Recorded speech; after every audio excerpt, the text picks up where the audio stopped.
रविवार को मुख्यमंत्री डॉक्टर मोहन यादव ने महाकाल लोक में हेल्दी एवं हाइजीनिक स्ट्रीट फूड हब प्रसादम एवं अन्य कार्यों का लोकार्पण एवं भूमि पूजन के कार्यक्रमों के दौरान कहा कि हमारे उज्जैन की रचना में अगर आपको पृथ्वी को समझना है तो उज्जैन की रचना को समझिए, सब समझ आ जाएगा।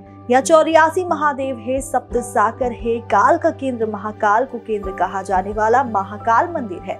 ये काल की नगरी है। यह 300 साल पहले अगर कहीं से काल गणना होती तो उज्जैन से होती थी। यह सेंटर पॉइंट है उज्जैन। हमने इसको लेकर रिसर्च करवाने का काम किया है।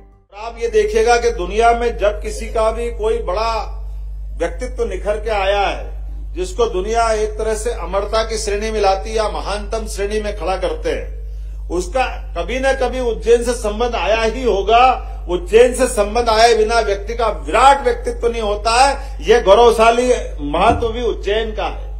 हजारों साल से, लाखों साल से प्रभु राम का 17 लाख साल का अयोध्या का घटनाक्रम हमने देखा है। प्रभु राम उज्जैन में अपने पिता के श्राद्ध करने के लिए उज्जैन आए। काकभूषणी के माध्यम से रामायण जी की पूरी रचना की महत्ता उज्जैन से जुड़ी हुई। और ये नहीं, 5000 साल पहले भगवान कृष्ण का भी उज्जैन में ही शिक्षा दीक्षा हुई। 64 कला, 14 विद्या, आचार्य सांदीपनि का आश्रम, उनकी एक ससुराल उज्जैन, राजा सूरसेन यादव की लड़की मित्रविंदा से। ऐसे कई कारणों से 2500 साल पहले हमको मालूम है, जब अपना एक अलग दौर से देश गुजर रहा था, बौद्धों की एक नई ताकत का उदय हो रहा था, महात्मा बुद्ध के काल में भी उज्जैन का विशेष महत्व रहा है। 2200 साल पहले सम्राट अशोक ने यहीं 10 साल गुजार करके उनकी 2 संतानों का यहाँ से संबंध रहा है। यहीं से संघमित्रा और महेंद्र लंका में जाकर के बौद्ध धर्म के प्रसार के लिए गए। 2000 साल पहले सम्राट विक्रमादित्य, 3 भाइयों की जोड़ी है, हम सब जानते हैं, भगवान राम और लक्ष्मण, भगवान कृष्ण और बलराम, और तीसरे भाइयों की जोड़ी है हमारे उज्जैन से जिसका संबंध आता है, सम्राट विक्रमादित्य और भर्तरी।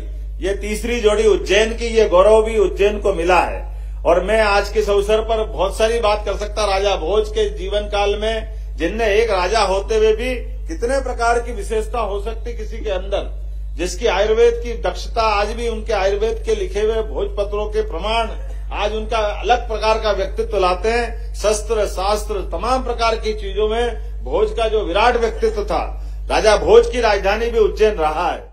मुख्यमंत्री डॉक्टर मोहन यादव ने कहा है कि यहाँ आप सूर्य को अपना क्रम बदलते और आपकी परछाई को छोड़ते हुए देख सकते हैं। प्रभु श्री राम अपने पिता का पिंडदान करने यहाँ आए थे। यहाँ श्री कृष्ण ने शिक्षा प्राप्त की थी। महात्मा बुद्ध के काल में भी उज्जैन का विशेष महत्व रहा। यहीं से बौद्ध धर्म के प्रचार प्रसार के लिए संघमित्र गए। सम्राट विक्रमादित्य और भर्तहरि की तीसरी जोड़ी यहाँ जानी गई है। मुझे खुशी है कि प्रधानमंत्री नरेंद्र मोदी के नाम का ऐलान यहाँ उज्जैन से हुआ। उन्होंने कहा कि मैंने शपथ ली और मुझे आदेश मिले कि आपको कैबिनेट बैठक लेना है, और निर्णय लिया गया कि खाने पीने का उल्टा पुल्टा कुछ नहीं बिकेगा। हमने निर्णय लिया है और करके भी दिखाया है। मुख्यमंत्री डॉक्टर यादव ने कहा कि विकास के काम लगातार चलते रहेंगे। इस बार की मकर संक्रांति महिला सशक्तिकरण के लिए होगी। मृदुभाषी के लिए उज्जैन से अमृत बेंडवाल की रिपोर्ट। वीडियो को लाइक करें, शेयर करें। मृदुभाषी से जुड़ने के लिए चैनल को सब्सक्राइब करें। नोटिफिकेशन के लिए बेल आइकन दबाना ना भूलें।